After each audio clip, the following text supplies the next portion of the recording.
Pernahkah kalian berpikir bagaimana penerapan konsep momentum dan impuls pada airbag?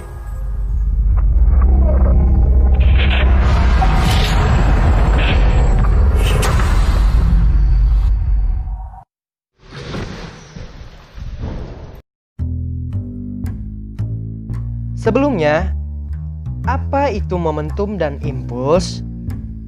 Momentum merupakan istilah fisika mengacu pada kuantitas gerak dan massa yang dimiliki suatu objek. Momentum adalah kecenderungan benda yang bergerak untuk melanjutkan geraknya pada kelajuan yang konstan. Momentum merupakan besaran yang dihasilkan dari perkalian antara besaran skalar massa benda dengan besaran vektor kecepatan geraknya. Impuls merupakan peristiwa bekerjanya gaya dalam waktu yang sangat singkat. Untuk membuat suatu benda yang diam menjadi bergerak, diperlukan sebuah gaya yang bekerja pada benda tersebut selama interval waktu tertentu. Gaya yang diperlukan untuk membuat sebuah benda tersebut bergerak dalam interval waktu tertentu disebut impuls.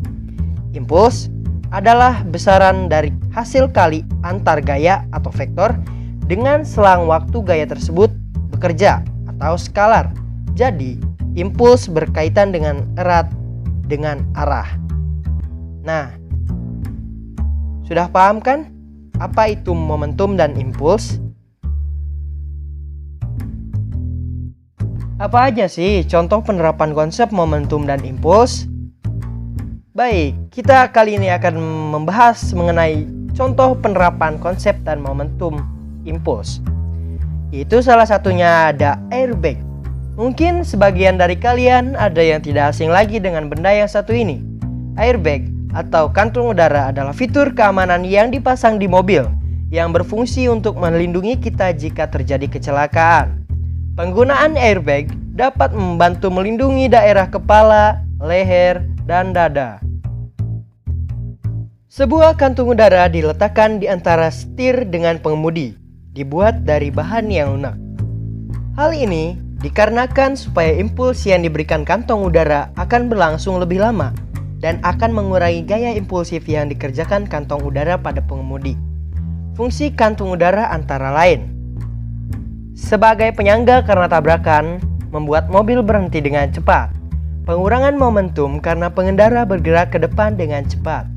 Sebuah impuls untuk pengurangan momentum pengendara sehingga menjadi nol atau dapat memberhentikan pengendara. Desain mobil yang mudah penyok tidak cukup untuk menjamin keselamatan pengemudi saat tertabrak. Benturan yang keras antara pengemudi dengan bagian dalam mobil dapat membahayakan keselamatan pengemudi. Untuk meminimalisir resiko kecelakaan tersebut, pabrikan mobil ternama menyediakan balon udara di dalam mobil, biasanya di bawah setir.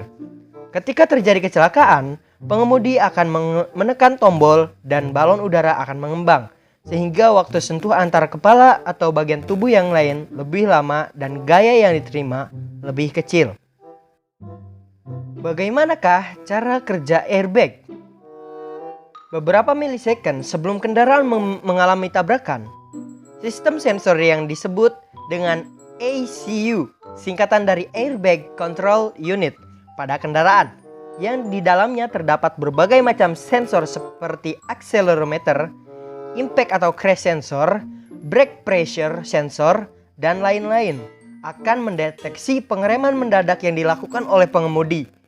Sistem sensor ini akan mengirimkan pulsa-pulsa listrik yang akan diterima oleh inflator, yakni sebuah alat yang akan menyebabkan airbag terpompa dan mengembang karena terisi oleh suatu gas. Gas yang diisi ke dalam airbag adalah gas nitrogen. Proses mengembangnya airbag ini terjadi dalam waktu yang hanya 0,25 detik. Sangat cepat bukan? Dengan kecepatan mengembang sebesar 180-200 mil per jam. Walaupun airbag ini berguna untuk mencegah kecelakaan pada orang dewasa, namun airbag ini membahayakan untuk anak usia balita. Mengapa demikian? Jadi, hantaman dari airbag didesain untuk mengenai dada orang dewasa dengan jarak sekitar 10 inch dari setir kendaraan. Jika hantaman ini mengenai anak balita, akibatnya akan mengenai bagian kepala balita tersebut yang dampaknya menyebabkan kecelakaan pada bagian kepala. Terima kasih teman-teman yang sudah menonton video ini. Diharapkan dapat menambah ilmu pengetahuan dan wawasannya. Jangan lupa di like, komen, subscribe, dan share video ini agar semakin bermanfaat. See you in the next video.